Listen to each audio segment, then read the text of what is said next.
Yes, marriage is a very special form of personal friendship in which husband and wife generously share everything, not thinking solely of their own convenience. This love means being able to enrich the other with a gift of oneself. Married love, when freely and thoughtfully entered into, is faithful and exclusive until death. The example of so many married persons down through the centuries shows not only that fidelity is according to the nature of marriage itself, but also that it is a source of profound and lasting happiness. Finally, this love is fruitful because it is not exhausted by the communion of husband and wife, but is destined to continue raising up new lives. Husbands and wives need to practice responsible parenthood, which means understanding their bodies and respecting the gift of each other's fertility. Couples need to assess their physical, economic, psychological and social needs when deciding to have additional children. And choose to control their instincts and passions for the sake of love. God's intention is that sex be physically and spiritually fruitful in married love. Husbands and wives truly express their love for each other when their love reflects God's plan for human life. God allows us the privilege of creating new life with Him.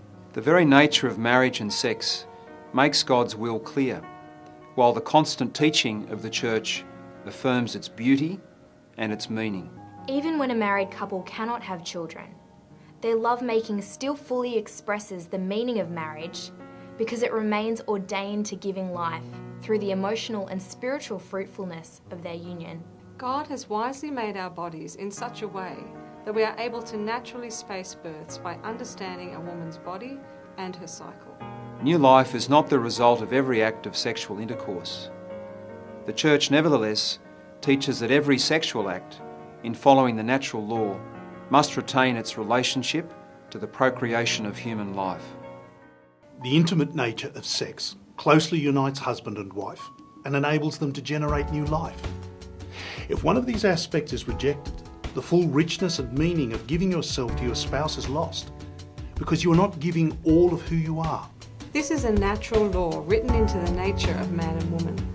And if each of these essential qualities, the unitive and the procreative, is preserved, the sexual act fully retains its sense of true mutual love and its ordination to the supreme responsibility and calling of parenthood.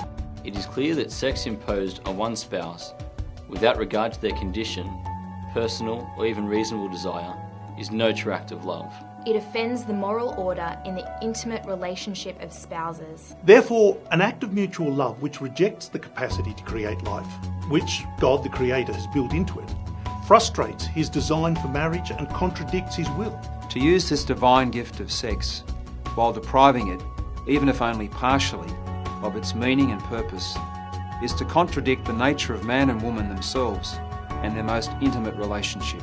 Just as we don't have unlimited power over our bodies, we don't have unlimited power over our sexual faculties. Why? Well, sex is all about the raising up of life, and God is the source of life. Human life is sacred. From its very inception, it reveals the creating hand of God. because of this understanding of marriage and the creation of life, the direct abortion of a human already developing is to be absolutely excluded as a lawful way of regulating birth. Equally contrary to human dignity is direct sterilisation of a man or a woman, whether permanent or temporary. Also excluded is any action which either before, at the moment of, or after sexual intercourse is specifically intended to prevent conception. If there are well-grounded reasons for spacing births, arising from the physical or psychological condition of husband or wife, or from external circumstances, the Church teaches that married couples may then take advantage of the natural cycles of the reproductive system and engage in intercourse during those times that are infertile. This is called natural family planning, or NFP, which controls birth in a way that respects the integrity and meaning of sex. What is the difference between using contraception and natural family planning? Isn't the couple's intention the same? No, there are essential differences between the two. In NFP, a married couple legitimately uses the knowledge and understanding of their natural fertility. They may choose to abstain from sex during the fertile period and wait for the infertile period to express their mutual love and safeguard their fidelity. Whilst contraception rejects fertility altogether and intentionally removes this dimension from the sexual act, denying the total gift of self. Just how important this difference is can be understood by reflecting on the impact of denying our fertility on our thoughts and behaviour. Consider how easy contraception has made it for people to be unfaithful to their spouse and to lower their sexual standards. Also, a man who grows accustomed to the use of contraceptive methods may forget the reverence due to a woman. He disregards her physical and emotional needs, so there's the danger of reducing her to being a mere instrument for the satisfaction of his own desires. He no longer considers her as his partner, whom he should surround with care and affection. Young men are particularly vulnerable and need encouragement to be faithful to the moral law, rather than being offered a means to evade it. Not everyone will accept this particular teaching. There is lots of outcry against the voice of the Church, often intensified by the media.